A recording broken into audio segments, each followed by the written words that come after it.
I'm claiming, aren't I, that it has to be the case that the religion that's ideal here, in some life eternal sense, well, would A have to be in some life eternal sense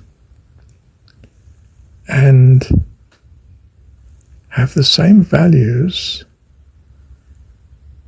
as the life that you're practicing here. Else you're practicing one set of values, but you're going to need another set of values in heaven. So, whether I'm then following pure form or not, what I'm really saying is I'm assuming the pure form is actually going to be, as is the pure form here, the right form here, to bring happiness and life. On the grounds that if it doesn't bring happiness and life here, then you won't be attracted to it. And therefore, being here will never train you appropriately. Well, we gain from this line of reasoning that it's therefore right that you adjust your religion according to your perceived values. Always. If I'm finding a value doesn't work, I may have to change the value or give some other value a priority in certain circumstances and so on. And if that really works here, what I'm saying then is it's likely to work in heaven. Else living here is no practice for heaven, in which case we're back to not trusting in a God that loves us and training us for heaven.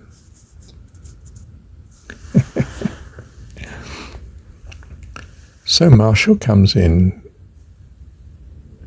rebelliously or heroically, whichever way you like to look at it, and adjusts the Jesus story. I don't think Jesus did say so and so. Well, perhaps, it may look as though it does in the scripture, but perhaps the scripture's been tampered. Because what it says here in the story doesn't seem to lead to life eternal, doesn't lead to, rather, life here being very prosperous and good and happy and successful and attractive, and therefore would not lead to what I want in heaven either. So I come to the conclusion, yes, love your enemies, it may say, but I don't think that means exposing yourself from the point of view of their hatred towards you at present, because you just get wiped out that way. And I don't want my children to get wiped out, and I therefore assume God doesn't either. So I might take issue with any particular point in Jesus' story.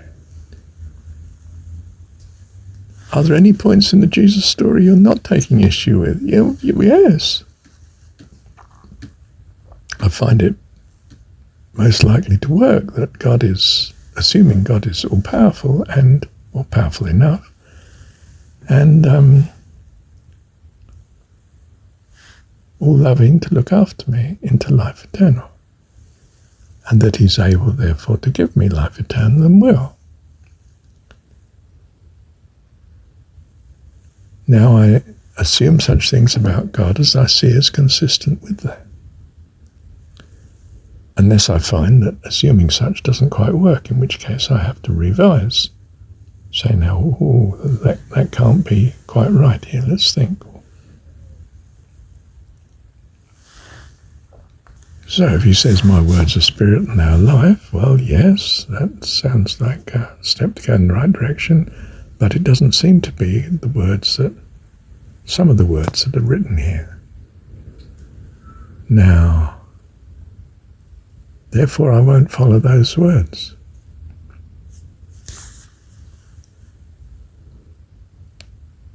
Only the ones I agree with.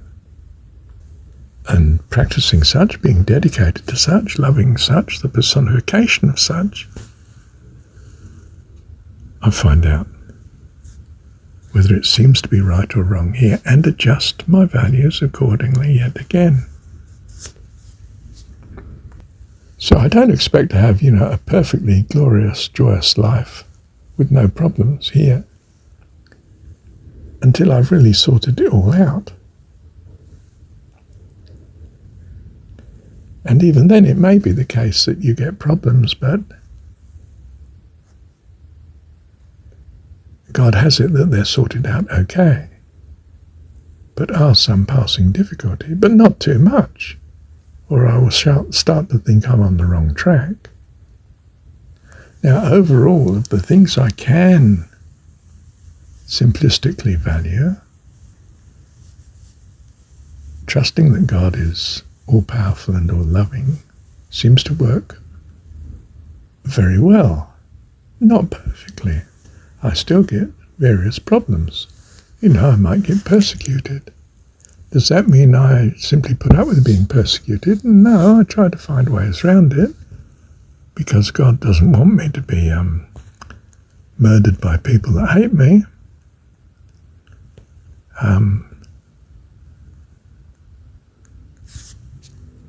And I may be being hated for the right reason. I've actually not got some of the values quite right. So, for instance, I start to think, well, no, I don't think Jesus is just talking about those that follow him. I think he's concerned ultimately that all come, even though the prayer in John 17 seems to be about those that thou hast given me. That doesn't necessarily, in my mind, then cancel the thought that perhaps God gives all to Jesus, or has some other plan for the others, not that he's simply writing them off. That would not be my God, because I care for all creatures. How much do I care for the person who's torturing me? Well, perhaps I'm pushed beyond my limit, and I might fall back on, therefore, as I see it at the minute, on a religion that has some that don't make it to heaven.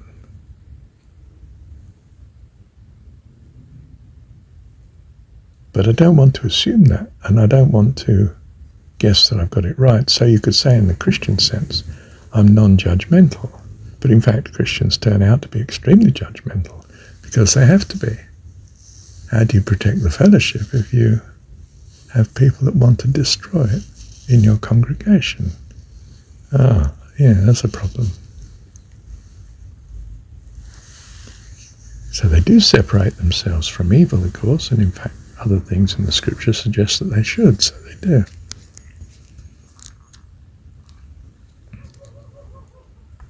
That doesn't mean, of course, that they always separate people from them for the right reasons. They may separate them because they're not keeping rules that, in fact, you think are wrong with God. And therefore you have to disagree with them. But you may be right. All you know is that the only God you can really love is the one that personifies what you value, not what they value. Except it be the same. Which it typically is not, of course. And the longer you're in an organisation, the longer you're in it, the more you're likely to come across the fact that the values are not the same as yours. What do you do then? Stop belonging. The usual solution in religion-wise, is to hunt for a religion that's better. Perhaps you shouldn't be hunting for an organised religion at all, but hunting for a way of loving God that you feel is better, which may be very individualistic. I think probably is. It's nothing to do with organisations. And I don't really think that the Jesus story has much to do with building churches either. Although clearly the Pauline story does. Well, Pauline's story as presented to us in the epistles and Acts. Thank you, Heavenly Dad.